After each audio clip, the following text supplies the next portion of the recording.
n'abandi bari ahandi hatandukanye bakurikiraniye iki giterane kuri internet, n'abazakurikira nyuma tutazi umubare wabo. Mwese ababasha kumva ururimi mvuga, nagira ngo mbasuhuze cyane mu izina rya Yesu Kristo umwami wacu. Maze rero niba mukunda Yesu, mukaba muha agaciro ibyabereye hariya ku musaraba, mumuha amashyi menshi. Mashimwe cyane.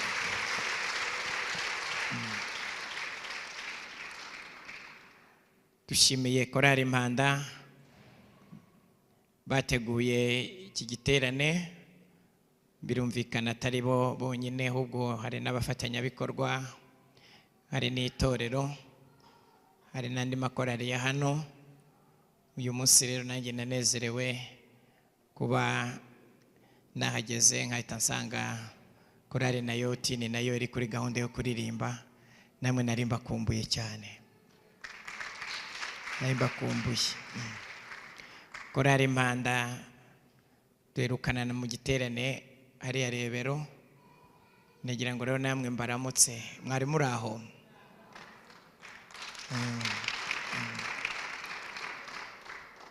Amakuru y'iminsi ni meza, Imana ishimwe cyane.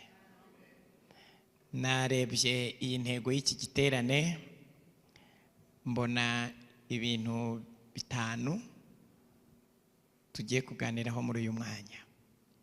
Tubanze dusome ibyanditswe muri Yesaya igice cya 40.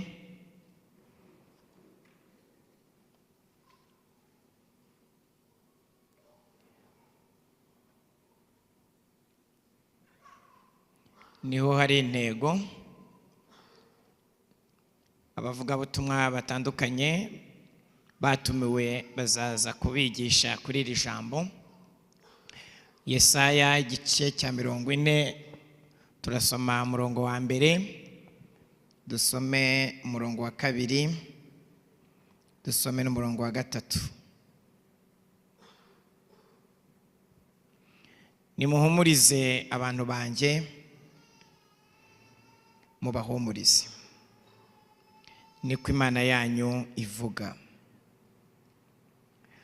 Muvuge ibyururutsa imitima y'ab'i Yerusalemu, mukomere muhabwire ko intambara zaho zishize, kandi yuko gukiranirwa kwaho hakubabariwe n'ibyaha byaho byose ko babihaniwe kabiri n'Uwiteka. Nimwumve ijwi ry'urangurura ngo nimutunganirize Uwiteka inzira mu butayu, mugororere Imana yacu inzira nyabagendwa mu kidaturwa. Muvuge muti amen. Nahuye n'ijwi rirambwira ngo urasoma n'umurongo wa 6, nurangiza ubwira Impanda kugira ngo mukomere. Niba uyu muntu ngiye gusoma mwaba mwarahuye nawe, ntimwishinge ibye. Nimusome umurongo wa 6 mwumve. Ijwi ryaravuze riti ngo gira gute? Rangurura.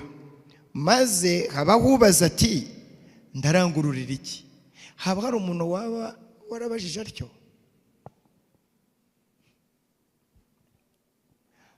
Iki giterane kiravuga ngo nimurangurure, siko kivuga?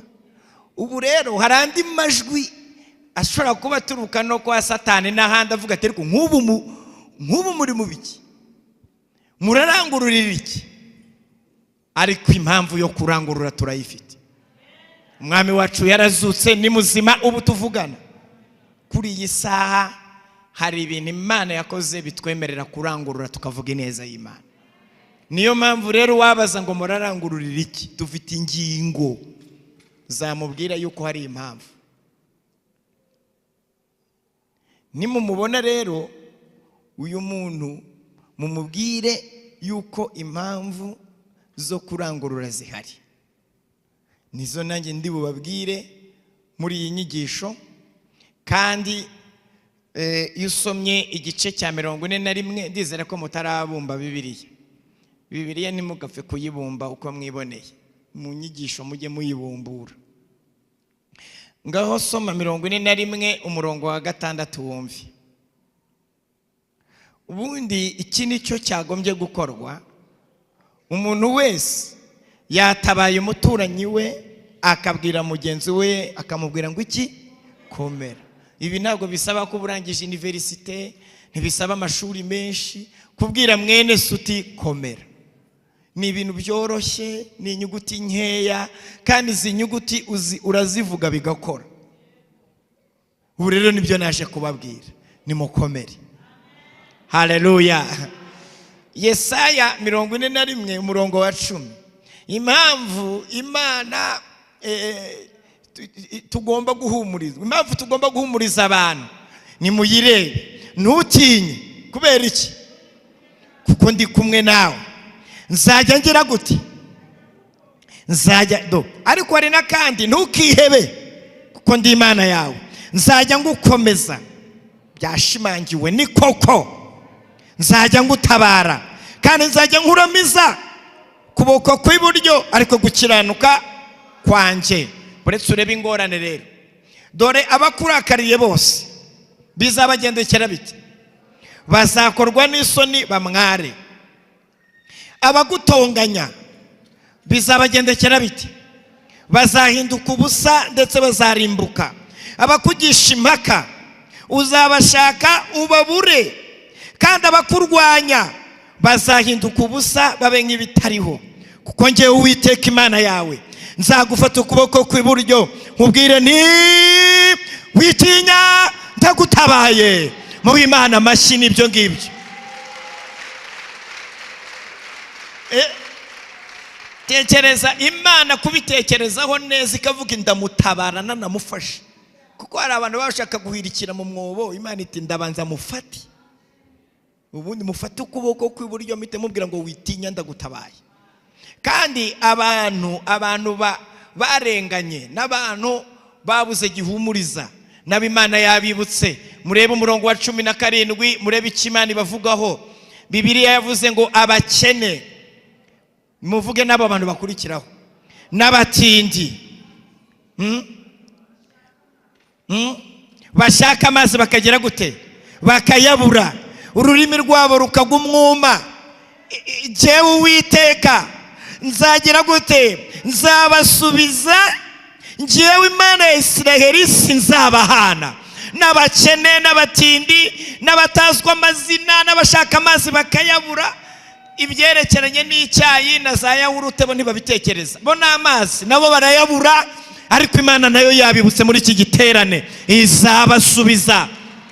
Haleluya. Muyiha amashyi menshi niba nta kintu mupfa n'Imana. Imana ishimwe cyane. Aya ni amagambo yo kubaramutsa muri iyi ntego y'iki giterane ivuga ngo nimurangurure. Nta nubwo ari ibintu byo kuvuga gahoro, nta nubwo wenda bisaba mikrofone. Ushobora no kubwira abamuturanye cyangwa abamwegeranye ukamubwira uti Uwiteka arakomeye. Icyo kintu gituma ihumure riza, kuvuga neza. Hanyuma kubera iki ihumura ari ngombwa? Ngiye kubabwira imbaraga 5 ziva mu ijambo ry'ihumure. Ibintu 5 ijambo ry'ihumure rirema. Ndabivuga nindangiza mbibaganirizaho mu magambo makeya. Icyambere, iyo hari ihumure niho tubasha gukora umurimo w'Imana. Muza abafite ibintu bazana mu iteraniro narabibabwiye ibintu bitanu. Murabifite ubungu muri hano? Ibintu bitanu abantu bazana mu materaniro. Murabifite? Cyangwa mufite biki? Murabizi se? Ikintu cya mbere umuntu aza gusenga azanye ni Bibiliya. Icya kabiri ni igitabo cy'indirimbo. Icya gatatu ni ikaramu. Icya kane naho kwandika. Icya gatanu ni amaturo. Hano hari umuntu ubyujuje? Nibyo bintu bazana. Niba rero hari umuntu waje gusenga afite ikaramu buriya ikaramu zo zamaze no kuza cyane, baraba bafite computer yibereye mu iteraniro, afite telefone ye irimo ibyo bintu byose navugaga akaba yabasha kubikora. Ihumure, Salomo yahishuriwe imbaraga ziva mu ihumure. Mu gitabo cya mbere cy'Abami ugufite ikaramu yandika uyu murongo ni mwiza cyane. Igitabo cya mbere cy'Abami igice cya 5 umurongo wa 18 n'umurongo wa 19 ni heza cyane. Kandi nyuma yaho nimumara kwandika uyu murongo, umuntu wese wateranye ndabareba mu maso, mpagarare hano ku ruhimbi rw'Imana, nzamura ikiganza cy'iburyo, ibintu mbaturaho nsaba ijuru ribibakorere. Ndabyatura ubu nicyo cyanzanye. Haleluya. Salomo rero muri uwo murongo yaravuze ngo kuko Uwiteka aduhaye ihumure impande zose. Ubu ngubu nta kindi kintu natwe tugiye gukora, tugiye kubaka inzu y'Uwiteka nk'uko Imana yari yarabibwiye umukambwe wanjye Dawidi. Yararebye ati aya mahoro, uyu mutekano, iri humure ngewe ndarifusha ubusa, ngo kandi Imana yamuhaye ihumure impande zingahe zose. Ngiye rero kuzamura ikiganza cy'iburyo, mbaturaho ihumure ry'impande zose. Imana ikumera ihumure ry'impande zose. Ihumure hano na hano na hano na hariya hose Imana iguha ihumure. Mbega hari igihe ujya kubona ukabona abadayimoni, ukajya kubona ukabona wizeye nko muri korari, wibaniye neza n'umugabo wawe, ariko ukabona mu baturanyi hari akandi kantu gasa nk'agakocamye, ukabona birapfuye, ukabona mu kazi biranze, ariko mu rugo nta kibazo. Mu murimo w'Imana bikakugora cyangwa se bikaba ntacyo, ariko mu mubiri bikanga, ukabura arwaye. Hari no meruka kubaza ndetse urwaye indwara zingahe, ati ni nyinshi pastor, iki ngiki niki ese nibyo byose ni ibirwara, ati byose. Urumva umwuka mwuka ni sawa, ariko umubiri wagize ute byanzeho. Mbasabiye ihumure ry'impande zose. Haleluya. Iyi Mana yabikoreye Salomo, yabikorera abakristo ba Sejemu n'abashyitsi bateraniye hanabonye muri benshi. Imana ikumera ihumure ry'impande zose. Imana ihu Rwanda ihumure ry'impande zose. Mwebwe korale mwateguye kino giterane, Imana ibamera ihumure rigenda rikagera no mu mashakoshi.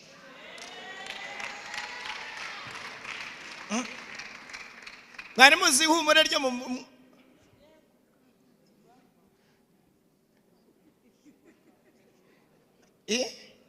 ihumure ryo mu dukapo muri mwene utungutu, ihumure ryo kuri konte. Uzi ko ushobora kuririmba hano ariko abadayimoni bakagukoba bati arataha sari giki, ariko Imana ikumera ihumure ryo muri stoke, kumera ihumure ryo mu gikoni. Uzi ko ubu hari abantu imitima yarangije kuvamo ngo kuko batangaje itariki abana bazajya gutangirira, mukaba mwatangiye guhumeka insigane. barajyayo ndabasibiza se uyaraguma mu rugo se yagende babiri se biragenda bite ariko Imana ikumbere n'ihumure mu byerekeranye na Minerval muri iki giterane Imana iri kutubwira ngo turangurure tubwire abantu ko Imana ihari iyakoze biriya ntaho yagiye n'ubundi umwuka namaze kubayobora mukavuga ngo uzajye utuza mugabanya amagambo ubundi se nudatuza mureke Imana izabikore ihumure muri budget mu ngengo y'imari uzi kuba korari ririmba neza yambaye neza inafite amafaranga inakize ku buryo ushobora kuba hano harimo umuririmbyi umwe ushobora kwitanga gahita yitanga $30 umwe kubera ko hari ihumure kuri konte cyangwa ugahita ugurira umuntu fanta ukamuha $2 tugura agafanta kubera ko hari iki hari ihumure haleluya iryo humure Imana iraritanga none se murabona iyi Imana idatangira ihumure ngo muhishurirwa amatara nkaya none se ibi byapfa kuza iyo nshaka sinshobora kureka kuhareba ngahita nisetsa ngaseka iyo nibutse ikibada bodi cyose iyo nkibutse ubundi kwisi sejemo niho habaga urusengero rubi sinzi niba kwisi hari sinzi wenda wasanga hahari ariko twari tubabaje ariko nanone kwisi umenya haleluya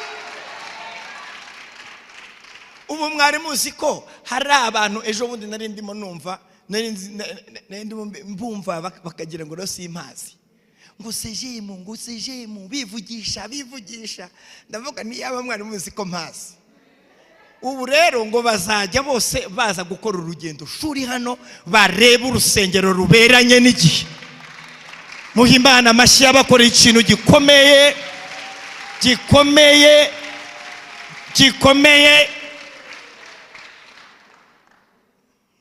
Pastor mujye mumenye ibintu biremereye umva muhaguruke muhimana amashyi muhagaze ibintu biremereye namwe mujye mubiha agaciro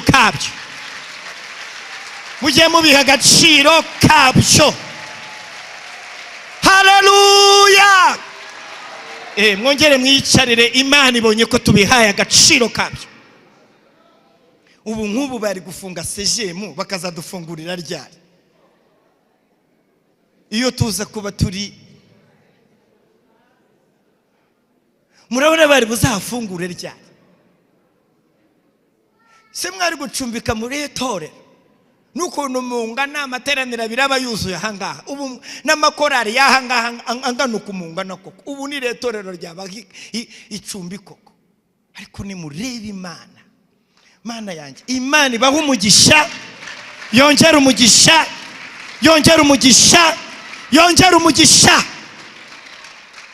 kuko mwatumye Imana ivugwa neza nawe Imana izagushakira ikintu kizatuma izina ryawe rihabwa icyubahiro mu rugo rwawe mwatumye Imana ivugwa neza muri aka karere mutuma Imana ivugwa neza muri umujyi wa Kigali mutuma n'abantu badasengera muri ADPR bakunda itorero rya ADPR kubera urusengero gusa n'ahantu hose ngiye mbabwira umubare w'amatara y'uru rusengero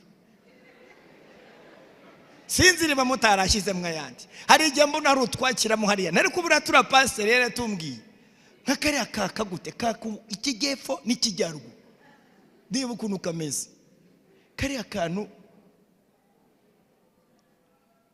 kandi kiturije ntigasakuza dore ngo turatubiri ndiba ukuntu kameze reba kariya karimo kaka icyatsi move ubururu umukara wa kabayonga kakutuntu utabara dore ngaka reba ukuntu kaka kameze nk'inyenyeri dongaka utu tuntu ninde wadushyizeho koko uyu muntu Imana mutakira inzu Imana musigira abantu ubwenge Imana mugirire neza nabuzukuruza be Imana izabahe kuba hano hari amatara ikintu wakoze mu nzu y'Imana kikomaho ntabwo ushobora gucanira amatara iyi nzu y'Imana ngo nawe uzabe mu nzu itagira amatara. Ntibibaho.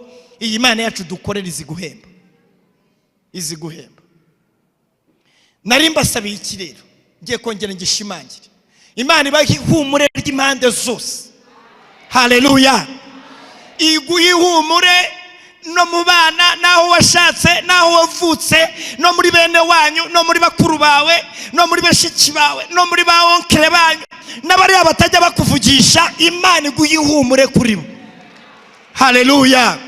Mbega uba Imana ipfundure ibintu byaba byaripfundapfunditse muri iki giterane. Imana ibipfundure, nuzajya ubonana n'umuntu ujya useka na waseke.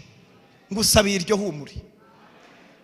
Sinzi niba ubyakiriye, ariko ndi kubona imitima yanyu ifungukiye kwakira ijambo ry'Imana.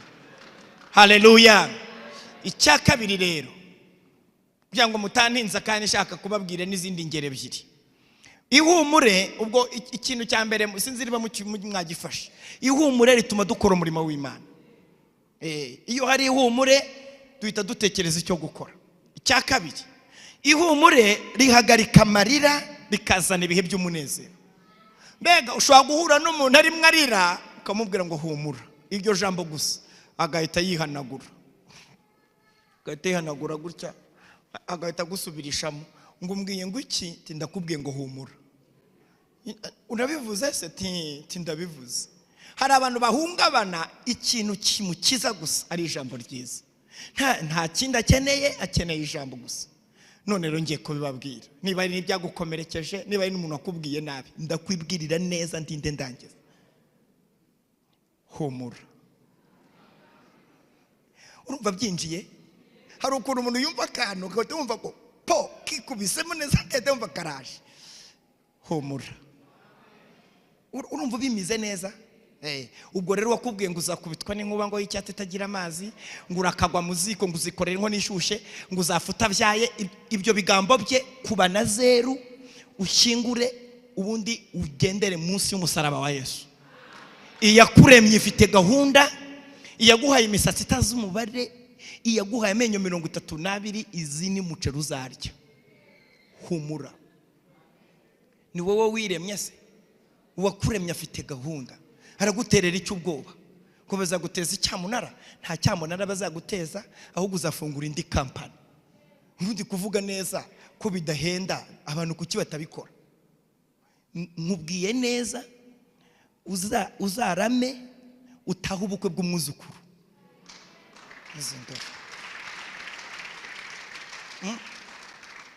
Icyo kintu ubwo wacyumvise? Hari ubwo mvuze ubukwe bw'umwana wawe? Mvuze ubwande? Wiricariye aho ngaho uri tate. Abana b'iki gihe baba banavuga mu Cyongereza cyangwa mu Gifaransa bati grandmama. Grandmama. Grandmama nawe turamutegurira gift. Grandmama mu bukwe, impano ya grandmama. Murebera uhari rero aho ngaho, grandmama wagiye gutya. Nejo bundi mu 2080 simuzaba se muki? Simuzaba mukingana nk'uko se? Muzaba mwarapfuye? Murimo murakora ibiterane ngo mufese cyangwa muri Bibiliya avuga ngo sinzapfa ahubwo nzarama ntekerereze. Haleluya. Tuzabwira abantu imirimo y'Imana. None se mwafi ibiterane bigategura nde cyangwa izindi forume zikambara cyangwa nibandi bakuba ku rusengero? Tuzarurimbisha noneho kubona nibindi, nzagaruka mbihanure bindi tuzagenda dushyira. Sindimo mbireba se. Izi ntebe ntizikwiranye n'uru rusengero, nimushaka mubaza Imana. Mubireba se? Hari intebe nzazereka umushumba, nzamubwira hano tujya kuzishaka. Ziri Dubai, hari uruganda ruzikora, tuzajyayo. Ziba zifite amabara zimeze nk'izo mu ndege.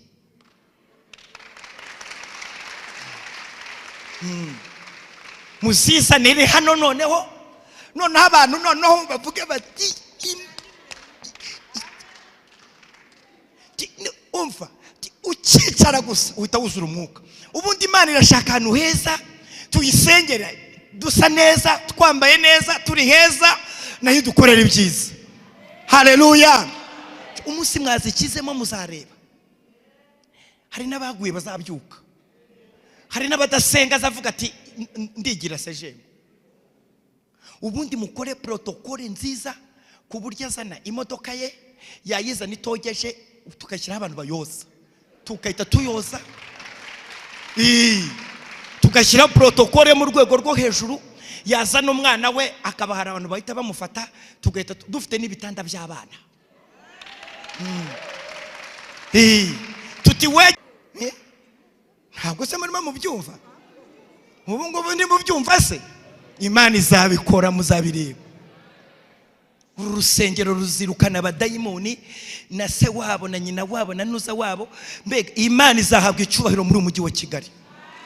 Haleluya. Iyi nzu y'Imana, Imana izahavugira, inahakorere. Uzaza arwaye hakirire, uzaza afite ubumuga akire, uzaza yarihebye nta n'amazi afite, ijuru rizamutabara, tumukorere ubukwe, tumushyingire, amenye ko mu ijuru hari Imana. Narindimo mbabwira rero ngo ihumure rihagarika amarira rikazana ibyishimo. Niba mwabyumvise murambwira muti amen. Ibyo si byose. Cya gatatu, ihumure rigarura ibyiringiro byo kubaho. Ngo ihumure rikora iki? Umuntu wari ugiye kwiyahura, warimo wituka tukavuga ati ndapfuye, ukamubwira ngo komera, agahita yumva yuko agiye kongera kubaho. Ngiye kubivuga rero, n'Imana yabwiye Ezekiyeli iramubwira ngo baho. Nanjye ndabivuze rero muri iri teraniro, baho, wongere ubeho, wongere kandi ubeho, kuko Imana yacu ifite umutima mwiza. Ihumure rigarura ibyiringiro byo kubaho. Cya kane, ihumure rizana icyubahiro, rikagarura ibyagiye bikagaruka byose. Imana ishimwe cyane. Nari mvuze ngo Imana ishimwe cyane. Ngo ihumure rizana iki? Icyubahiro, rizana agaciro. Kandi ntabwo rigenda ryonyine, ahubwo rinagarura ibyo batwaye n'ibyanyazwe. Iyo uhumuritse, iyo uhawe ihumure, byose biragaruka. Ndaza kubabwira uriya mugabo umuhanga cyane mu gutanga ihumure, ntuza uyu mwana wo kwa Yesaya.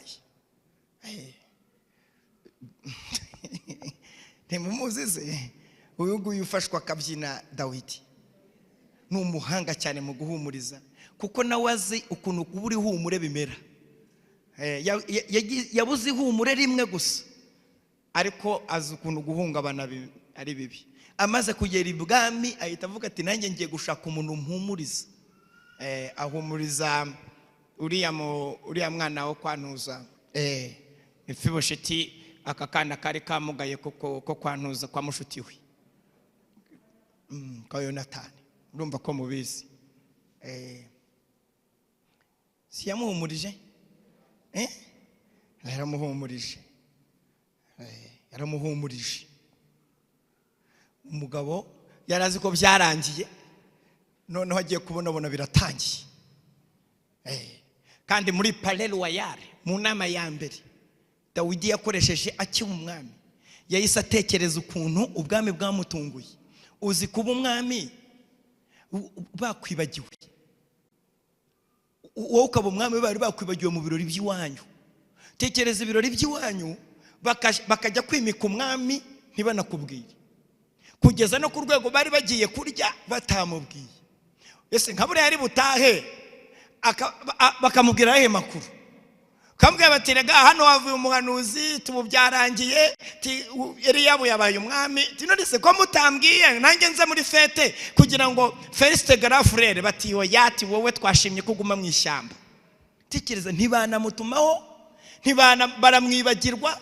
Igitambo baragitunganya, n'ibyo kurya barabiteka, barangije bagera muri protokole yo gusigwa amavuta batamubwiye.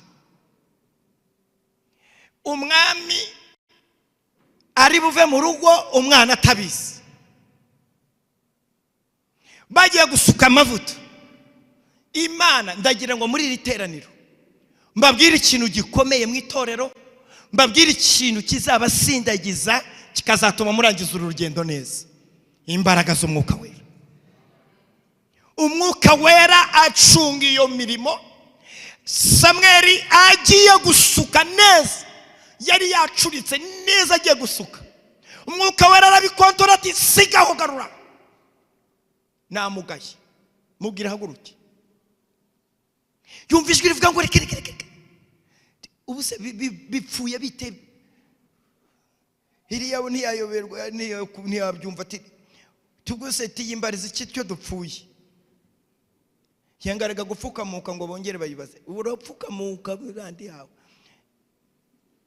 Ngugoze ngo injijije ikiti wabajije muze mbumwami. Ese nawe ati mwana wanjye bumwami. Yesa papa urumva atavuze ngo mbumwami. Samwe ziwe ni wari wavuze ngo nijya mbikwiye ati nabivuze nyine urabikwiye. Abinada nabashama mwebwe hari ikintu mungaya mbumwami bati rwose gara frere bumwami. Kandi bati nanjye kandi ndumva mbishaka. Kuba bishaka se bisobanuye ko ubibona. Kuba bishaka se urabishoboye. Kuko ari kubishaka no kubishobora. Samweli rero tumva ati irambwiye ngo irakugaye. None se nyine hinga dupfuye ikiti ibigize ibanga ariko ngo akabazo kawe kari mu mutima. Uziko Imana igira amabanga kugeza naho yabikiye ibanga yari yabo. Disi nimubona n'ikibazo kuri mwene so ntimukamutarange. Ibanga nukugira ibanga. Uziko na nubu tuvugana tutazi ikintu Imana yashishije ari yabo. Ntabwo tukiza ariko tuzi aho byaturutse gusa. Ngo akabazo kari mu mutima ariko ntago tuzi byabaye ibanga. None si Imana kwigira ibanga ku kimwe mupfa kuvuga ibyo mubonye. Wanabona ibibi ukuri mwene so ukabivuga. Ntago mwarebye uriya mugabo uyu nguyu umunyamahane waje gukizwa akamumvuga butumwa ukomeye. Igihe Yesu uyu wabwirije kuri Pentecote Petero. Ntago muzi Yesu barimo bazigaburo ukuntu yavuze ati nanone ibintu bigiye kuba nanone ntabivuze byaba atari byo. Kandi ababigishwa nabo bagomba kumenya ikibazo bafite. Arababwira ati ungambanira turi kumwaha. Petero tahaguruka. Urabivuze uramutwereka. Ni wowe ubivuze ngo ari muri twebwe mutwereke. Kandi ubwo Petero bivuga yahagurutse n'inkota. Nta Yesu yahita avuga ngo dore nguyu. Byari kugenda gute? Petero yari yahagurutse n'inkota. Yohana ni umunyamahane bari abene Zebedayo. Nanduza na Yakobo mwigisha mutwereke. Uwo muntu ushaka kutwikira dosiye. Umuntu muri twebwe ati Yesu ati arimo muri mwebwe. Ubwo bivuze ntirigucitse mutwereke. Uziko Yesu yamugiriye ibanga. Ariko wowe baravuga ngo mutwereke ngo dore nguri. Ubwo se niba muhagarikira ubukwe birakumarira iki? Ubwo ubukwe bwe niba upfa fiancé we namubenga birabe bikumbuye iki? Business ye bayifunze urunguka iki? Ngo dore ngo nguri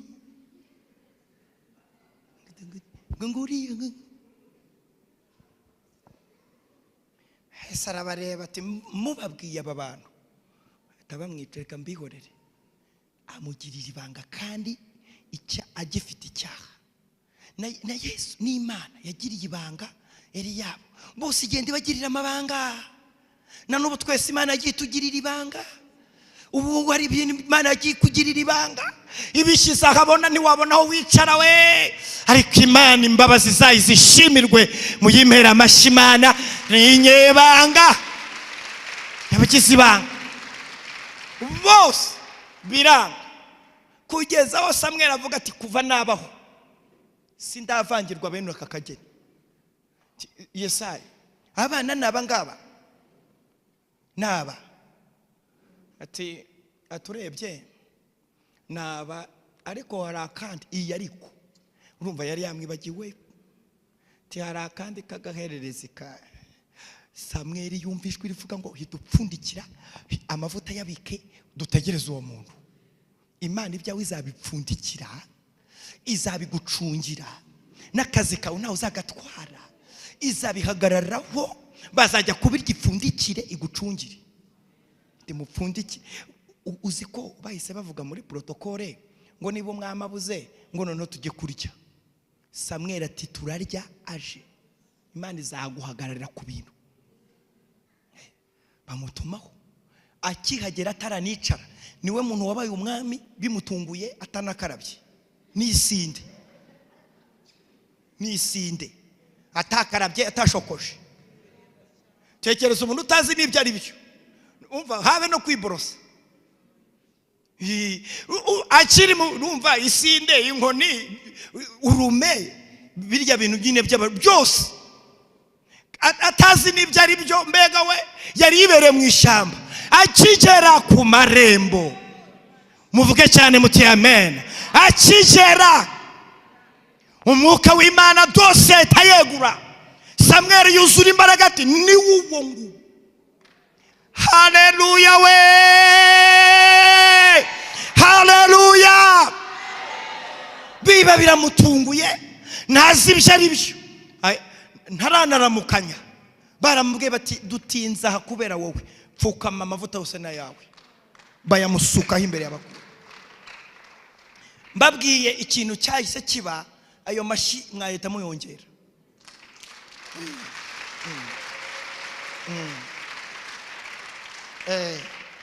Kwimikwa imbere y'abakuru bawe byasabaga kw'Imana nayo izana ngo imbaraga z'umwuka wera zikajya zimuzaho cyane, ngo uhereye uwo munsi Imana itivuga iti rishyari kugira ngo azarwane naryo, nuko yuzura umwuka mwinshi.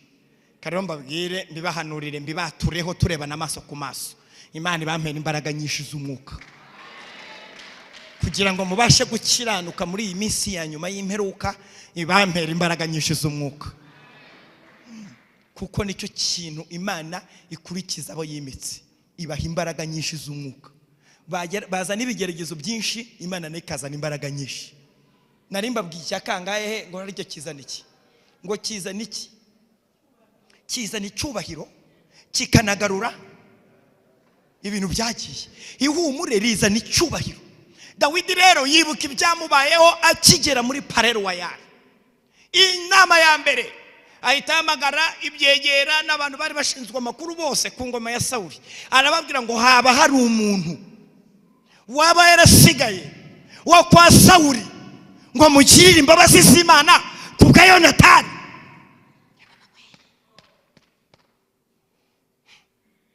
Muzi Yonatani ikintu yamukoreye, nyibabwire, murasinya ko mutazakibagirwa. Nyibabwire,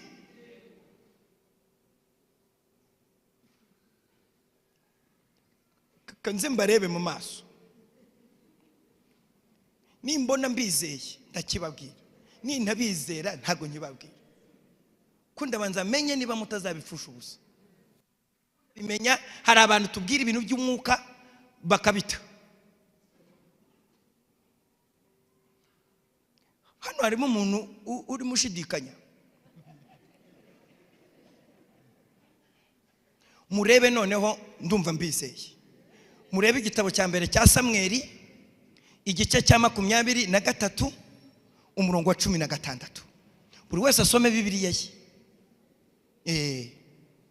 Umbabarire muririmbyi w'impando urimbijwe rya mbere. Iki kintu ntuzakibagirwe mu buzima bwawe. Igitabo cya mbere cya Samweli 23 umurongo wa 16. Harebi. Bibiliya yawe niri gusomeka? Hasome rero. Bibiliya yawe urayifite? Uri kuyibona? Mufashe dore Samweli 23. 23. Reba 16. Wahabonye? Igitabo cya mbere cya Samweli. Kangufashe humura ibintu by'Imana ndabyubaha cyane. Reba umurongo wa 16 dore nguyu. Bukeye. Wahabonye? Bukeye. Yonatani ngo agira ati? Yonatani agira ati? Arahaguruka asanga Dawidi hehe? amukorera iki? Amukomeza ku Mana.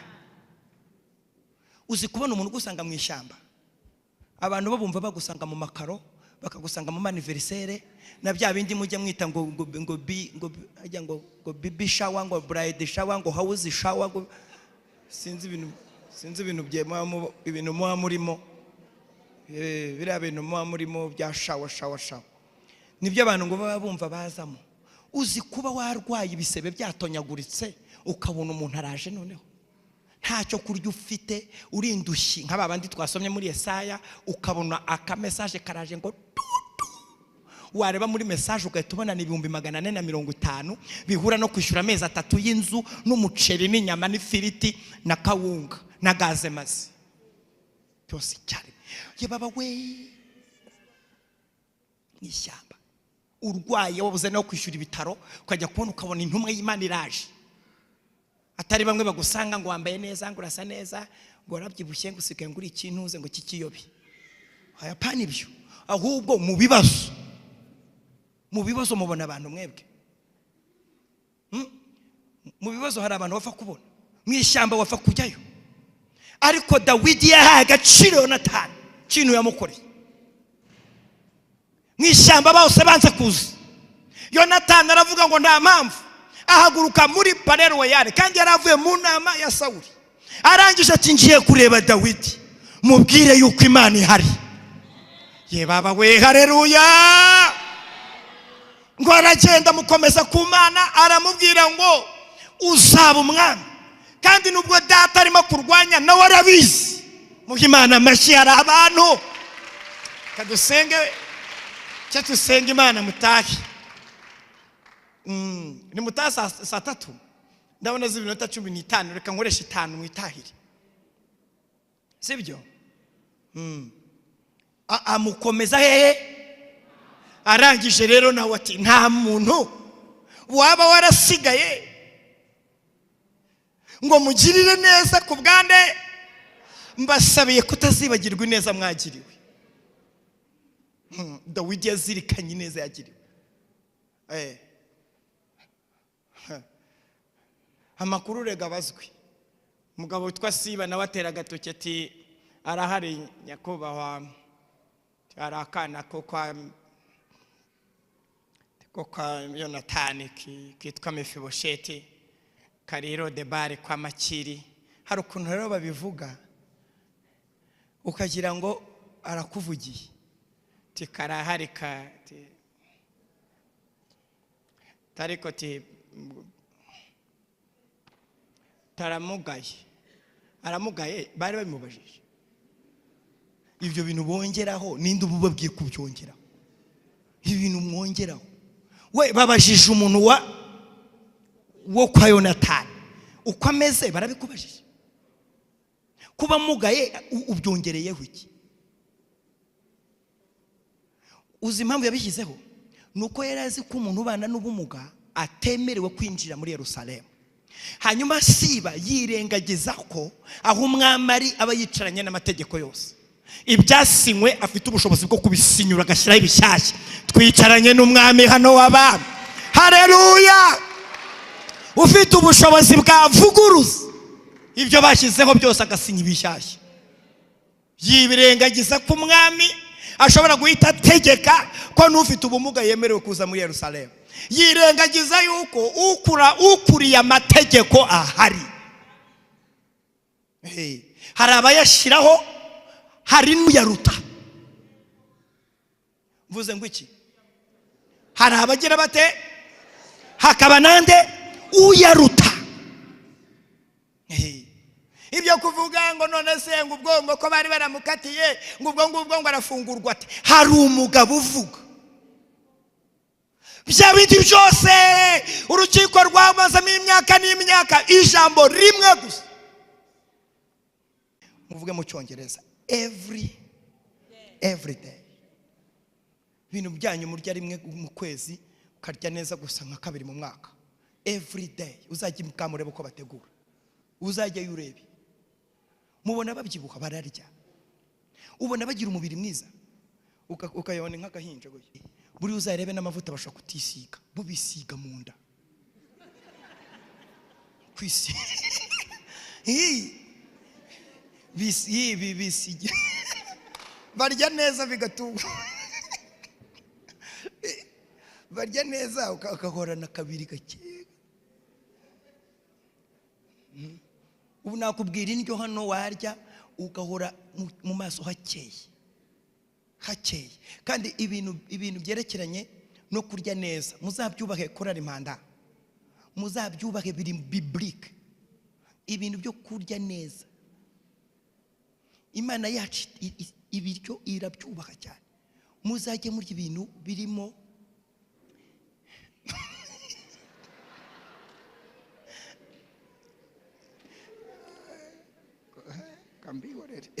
aravuga ati every day uzajya urira ku meza yanjye muvuge muti amen.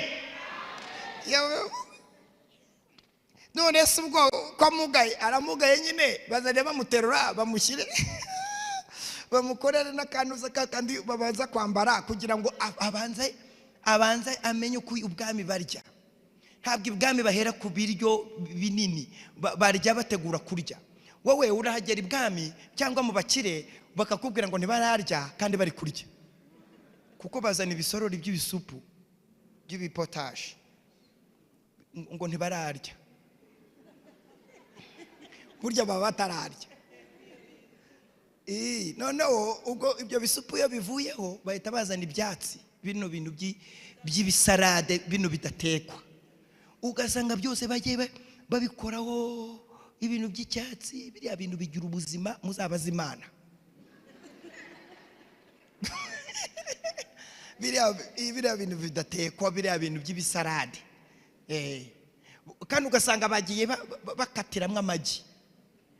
None ukajya kubona ugatubona hari urunyanya hirya, ugatubona hirya hari igi, ugatubona cya watermelon hirya iyo ngiyo, ubwo hirya hari inanasi, hirya hari ikindi kintu kira cy'umuhondo, iki kironje kimwe kigura 500, kinini kimwe bakata gutya kitagira urubuto. Ntimubizi se? Kirura kigotomera ukavuga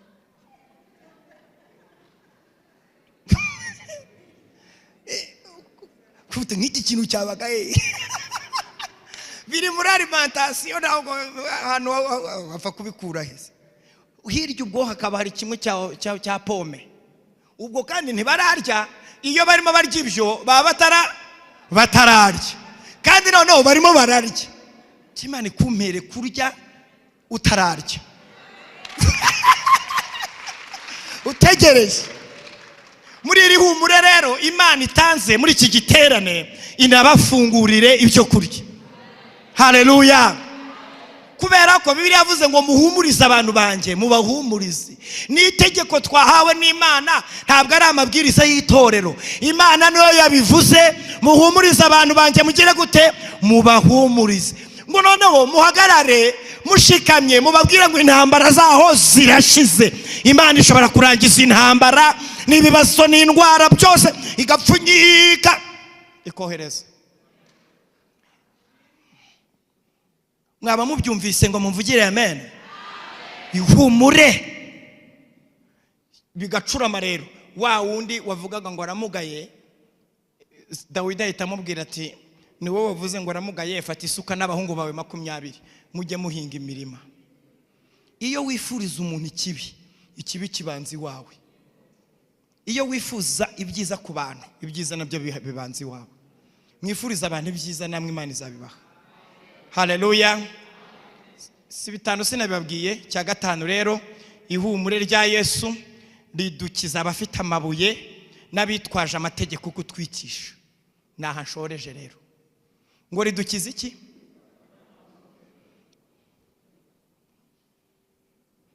Ihumure ridukiza abandi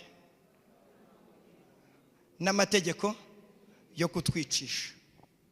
Ni wa mugore bafasha asambana, bamuzanye n'amabuye mu dukapo, basanga iteraniro. Yesu yari yaritangiye muri burakeye. Yewe nari nzi ko bamuzanye mu cyubahiro, aho Bibiliya yavuze ngo bamuta hagati. Ni nko guhita bahirikira yabati uyu nguyu n'ibitutsi, uyu hawe uyu nguyu iki bivugisha utuntu ngo ako nagaki muze ko kavuza Imana izakurinda utwo tuntu. Ese ubundi ko bazanye umugabo bamusize akumva ibintu byo kurenganya abagore ubundi yasambana abandi ni abagore n'abagabo cyane bombi. None ukuntu ibintu bicuramye bakaza numwe uriya mugabo gwasanga nawe yaraje mu bafite amabuye. Wowe ufite ibuye kandi nawe uri gukwiye ubwo se niba ritera ko ari we ryafata uyu tumufasha sambana kuko zisoni umuntu kumugaragaro bizakumarira iki? Niba umufasha sambana se birakungura iki? Wese ko wasambanye isoko batagufasha ngo tumufasha agize ate? Ariko urumva icyo kintu cyo gutesha agaciro umuntu. Reka mbabwire ihumure rya Yesu nuwo batesheje agaciro akamugarurira kose tumufasha sambana bahita bazana amategeko. Igitabo dufite aha kivuga ko Kaini Mose wabivuze kivuga ko tugomba kumutera amabuye turayafite. Wowe urabivugaho iki?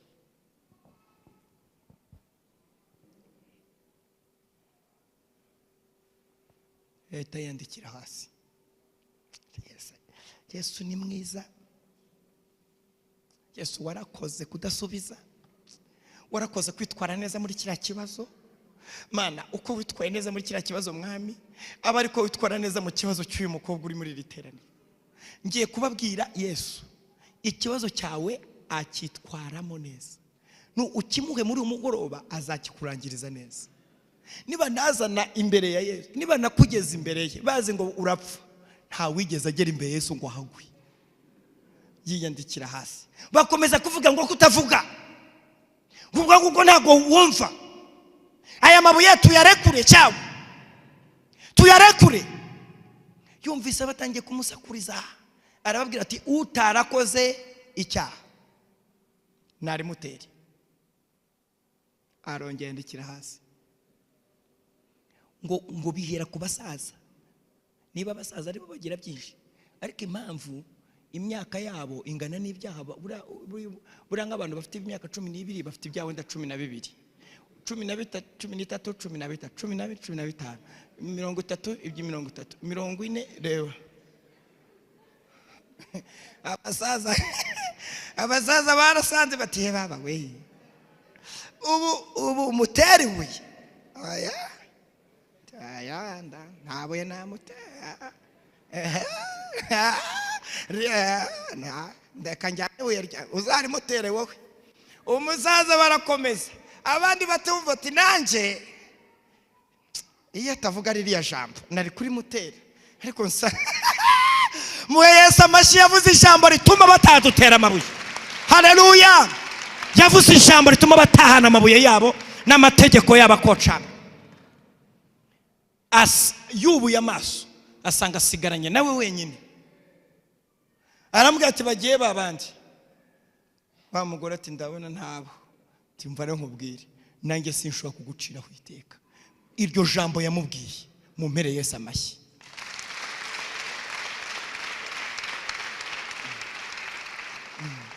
Icyane yagikoze ariko Yesu yazanywe n'abanyabyaha. Ntabwo Yesu yaje ngo abanyabyaha bapfe, yaraje ngo babone ubugingo ndetse bwinshi. Arangije ashyiraho inama ngiye gusorezaho ati ntukongere gukora icyaha. None muri iki giterane mwareka tugasengera iki cyifuzo cyo kunesha icyaha no kujya gutanga ihumure. Muhaguruke dusengera icyo. Kadusenga Imana. Niba harimo abakizwa ari ubwa mbere cyangwa se abaguye ubwo bo baratwiyereka bazamuye ibiganza, ariko Imana yacu ni nyembabazi. Pasiteri yaza no kubaha inama.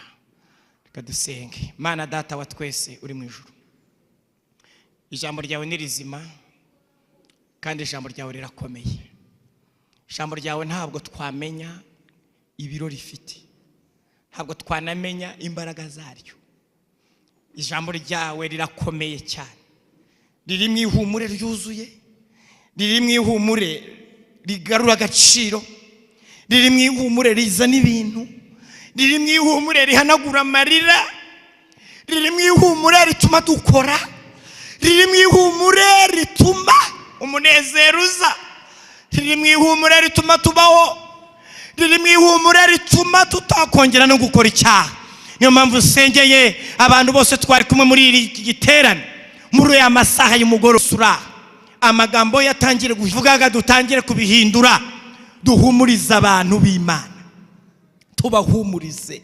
Bibiliya niko yavuze kabiri, iravuga ngo muhumurize abantu banjye, mubahumurize. Niko Uwiteka avuga, murangurure muvuge ko intambara zishize, mukomere. Kandi ibyanditswe bikavuga ngo n'amava asukuma, ariyo asukuma yari abakene, bari abatindi badafite n'amazi, mubabwire yuko Imana izabasubiza ikabafata ukuboko kababwira ngo ndabatabaye.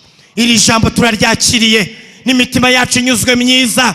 Utubabarireho twitwaye nabi, tubabarireho tutagize ibanga, tubabarira ahantu twavuze ibyo tutagomba kuvuga, tubabarira ahantu twiganyiriye, ahantu twahagaritse umutima. Ibyanditswe byatubwiye ngo ntutinye kuko ndi Imana yawe, ntukihebe kuko ndi Imana yawe, nzajya ngutabara. Ni koko nzajya ngutabara. Ihumure turaryakiriye.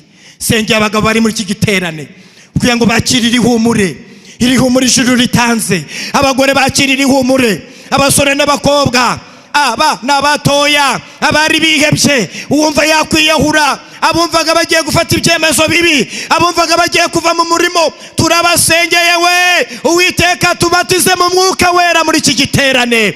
Hano muri iri teraniro tuhavana imbaraga nshyashya, tuhavana imbaraga nshyashya zigiye gutuma dukora ibyari byaratunaniye mu minsi yashize. Uyu mugisha ndawatuye, mwatuye ku bantu bose turi kumwaha, umugisha wo gukomeza umurimo, umugisha wo kwihangana, umugisha wo gutuza, umugisha wo kwishurirwa, umugisha wo kumenya ba Dawidi bari mu ishyamba, umugisha wo kuba nka Yonatani, umugisha wo kuba nka Dawidi wibutse Mefibosheti. Uyu mugisha we Mana, turi hano kubera ko hari abagize uruhare ngo tubeho, turi hano kuko hari abadufashije. Uzaturinde kwibagirwa, uzaturinde kwibagirwa, uzaturinde kwibagirwa, uzajya uduha guhora tuzirikana we Mana no gushimira abantu batugiriye neza. Tugukomeye amashyi, turagushimiye cyane. Cyubahiro n'ikibi cyawe mu izina rya Yesu Kristo umwami wacu, amen. Bose baravuga bati amen.